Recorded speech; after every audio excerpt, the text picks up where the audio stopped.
What if one of today's biggest e-commerce empires didn't begin in a boardroom, but in a dusty garage, born from frustration over a simple hobby? What if the global marketplace you know now was never meant to exist at all, but grew out of a single, struggling online store? Twist of Fate Radio. Our story begins in the early 2000s. The internet was still young.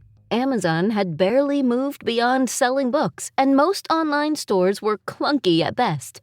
If you were a small business owner and wanted to sell your products online, you faced a mountain of problems: clumsy software, confusing checkout pages, and platforms that seemed designed for frustration instead of freedom. For one young entrepreneur who had recently moved from Germany to Canada, that problem was personal. He loved the outdoors. He dreamed of turning his passion into a business. Together with a few friends, he set out to launch a shop. Their goal wasn't to change the world. It was much simpler. Just sell their favorite gear online. But very quickly, reality hit. The available tools were outdated. The websites looked rigid, unattractive, and untrustworthy. Payments were clumsy. Customization? Almost impossible. For many people, that might have been the end of the dream. But for this entrepreneur, who happened to be a skilled programmer, something clicked. He decided to build the solution himself. Line by line, night after night, he crafted a new system, one that would let customers actually enjoy shopping online, one that would give the business owner freedom to design a store that reflected who they were. The store went live. It was clean, modern, and inviting, different from most anything else online at the time. At first, the focus was on selling the products, but then something unusual started happening. Emails arrived. Other business owners weren't asking about the gear. They were asking about the store itself. What platform he was using. Could they try it too? That was the moment of hesitation. Should he stay focused on selling his products or pivot towards something far bigger, something no one else seemed to be doing well? It wasn't an easy decision. The safe route was to stick with the shop, but he couldn't ignore what he saw. The real opportunity wasn't in what he was selling. It was in how he was selling it. So he teamed up with two co-founders, turned his side project into a company, and gave it a name.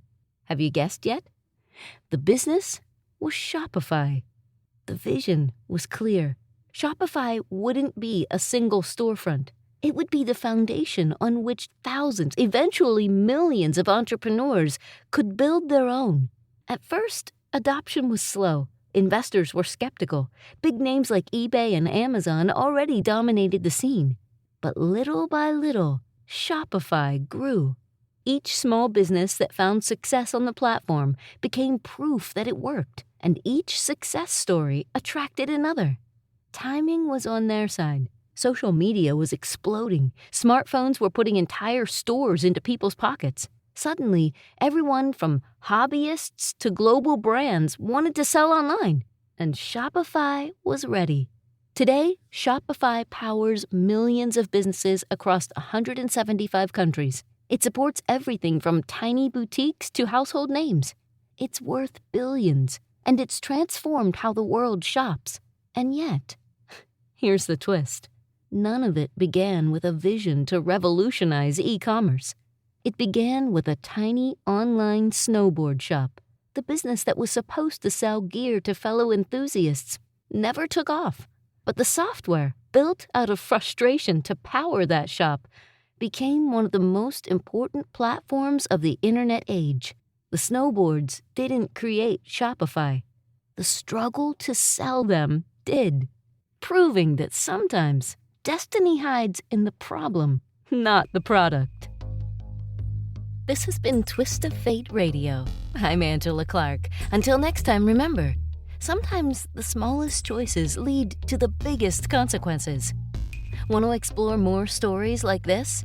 Visit twistoffateradio.com. There you can read more details about this story and others like it. Plus, you can submit your own Twist of Fate story to be considered for a future episode. You never know what twist of fate is coming next.